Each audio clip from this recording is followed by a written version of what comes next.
तिम्रो जब पाउने प्रोसेसमा नि जस्तै अलिकति डिटेल ब्रेकडाउन गर न। जस्तै एप्लिकेसन प्रोसेसमा चाहिँ तिमीले सिभीहरू लेख्ने कुरामा के कसरी इम्प्रुभ गर्यौ होइन, अनि त्यस पछाडि जब अप्लाई गर्ने बेलामा कस्तो कस्तो प्लेटफर्मबाट अप्लाई गर्यौ, अनि अघि तिमीले फिडब्याकको कुरा गरेको थियौ होइन, फिडब्याक कसरी पाउने हो त्यस्तो कुराहरूमा अलिकति तिम्रो जब एप्लिकेसन प्रोसेस के थियो न्युजिल्यान्डमा आइसकेपछि? अब भिजा पनि भयो, सबै भयो, अब आइएम रेडी टु वर्क भन्ने बेलामा आई थिङ्क त्यसलाई ब्रेकडाउन गर्दाखेरि चाहिँ आई थिङ्क फर्स्ट सिभीमा होइन, मैले चाहिँ सिभीहरू अलमोस्ट सिनियर कोही छ, कोही भेटेड देखिरहेको छ भने रिभ्यू गर्न लागि नै रहेको हुन्थेँ। आफ्नै अब नेपालकै कन्टेक्समा काम गर्ने दाइहरू पनि अथवा यहीँनिर पनि मैले सुरुमै 1-2जनालाई नि रिच आउट गरेको थिएँ, दाइहरूलाई के अरे सिभी रिभ्यू गरिदिनु न किनभने कन्टेक्समा कस्तो हुन्छ भने।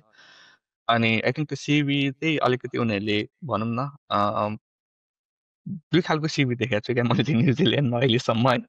सो एउटा चाहिँ एकदम कन्साइज 1 पेज सिभी होइन, एकदम ठ्याक ठ्याक ठ्याक जब डिस्क्रिप्सन अनुसार के चाहिएको छ त्यो कुराहरू लेखेको। कसैको चाहिँ आई थिङ्क दुइटै खालको सिभी एक्सेप्ट गरिरहेको हुन्छ यहाँ, तर कुनै कन्ट्रीमा चाहिँ आई थिङ्क 1 पेज सिभी मात्रै भन्छ, 1 पेज ट्याक्क मिलेको सिभी मात्रै भन्छ। सो त्यसमा नि लेख्दाखेरि चाहिँ आई थिङ्क के गरेको थियो, कतिजना मान्छेको सफ्टवेयर कन्टेक्समा इन्जिनियरिङ कन्टेक्समा के गरेको थियो, के प्रब्लम थियो, त्यो प्रब्लमको सोल्युसन के थियो, अनि कतिको लेभलमा इफेक्टिभ भएको थियो भन्ने कुराहरू मिलाएर ट्याक्क एक पोइन्टमा लेख्यो भने चाहिँ मोर इफेक्टिभ हुन्छ जस्तो लाग्यो क्या मलाई। त्यो हजुर फिडब्याक पनि मलाई त्यही नै आएको थियो होइन। सो त्यो भनेको चाहिँ लाइक मैले चाहिँ 6जना मान्छे डेभलपरको टिममा काम गरेको थिएँ। मेरो प्रोडक्ट चाहिँ मेबी 50-60 अब भनौँ न 1000जना युजरले युज गरेको थिएँ। अब त्यसमा त्यो कन्टेक्स्टहरू दिएर ठ्याक्क पोइन्ट मिलाएर मेबी सिआइसिडी पाइपलाइन अप्टिमाइज गरेँ। पहिला चाहिँ बिल्ड टाइम चाहिँ 20%ले रिड्युस गरेँ। त्यो नम्बरहरू त्यो भयो भने चाहिँ यसले चाहिँ यस्तो खालको काम गरेको रहेछ, यसले चाहिँ यो इम्प्याक्ट पारेको रहेछ है भन्ने कुराहरू देखिन्छ कि। सो त्यस्तो भयो भने चाहिँ मोर युजफुल हुन्छ जस्तो लाग्छ सिभीमा। अनि अलिकति क्लियर हुनु पर्यो होइन, के गरेको थियो, त्यो आफ्नो रेस्पोन्सिबिलिटीहरू चाहिँ एकदम क्लियरली राख्नु पर्यो। अनि त्यो स्किल सेटहरूमा पनि कम्पनीलाई के चाहिएको छ त त्यो कुरामा चाहिँ अलिकति फोकस गर्नु पर्यो, किनभने कम्पनी वाइज सिभीहरू मोडिफाई पनि गर्नुपर्ने हुनसक्छ। कुनै कम्पनीमा चाहिँ केही कुरालाई प्रायोरिटी दिइरहेको हुन्छ, त्यो अनुसारले आफूले गरेको एक्सपिरियन्सहरूलाई मिलाएर राख्यो भने त्यो सिभी चाहिँ त्यसरी हेल्पफुल हुन्छ जस्तो लाग्छ।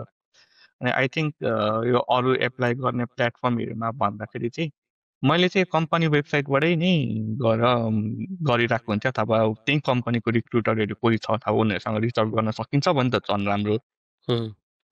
अनि त्यो भयो भने चाहिँ उनीहरूलाई पनि थाहा हुन्छ एकदम इन्ट्रेस्टेडै रहेछ, अनि त्यस पछाडि अनि उसले रिच आउट गरेको छ भन्ने एउटा ऊ पनि पर्छ होइन। आई थिङ्क मलाई इन्डिड सिकहरूबाट चाहिँ एप्लाई चाहिँ गरेँ मैले सुरुमा, नगरेको चाहिँ होइन, त्यहाँबाट चाहिँ रेस्पोन्स आएन त्यस्तो मजाले। तर मैले जानेर चाहिँ आफैले इमेल गरेर रिच आउट गरेर गरेको ठाउँमा चाहिँ मजाले रेस्पोन्सहरू आइरहेको हुन्थ्यो होइन।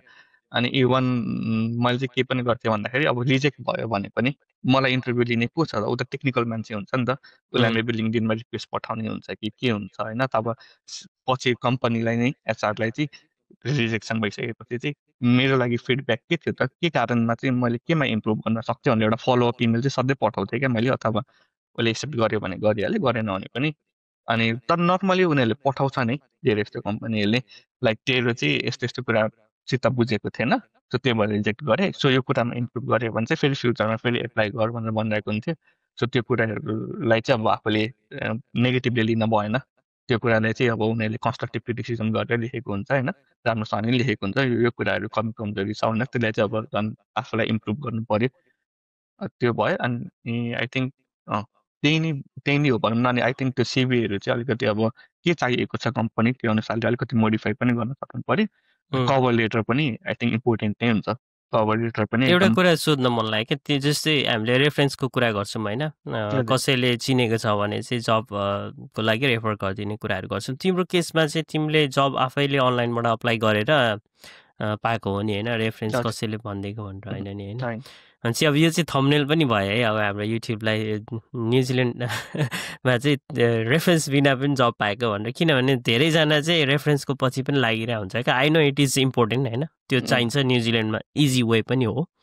ह्याभिङ सेड द्याट आफूसँग जेन्युन स्किल्स अनि एउटा राइट वे अफ अप्लाइङ अनि right way of asking for feedback, तिमीले भनेको कुरा यति राम्रो छ नि, रिजेक्सन भएपछि पनि इमेल पठाउनुपर्छ क्या, रिजेक्सन इन्टरभ्यू भएपछि पनि इमेल पठाउनुपर्छ होइन।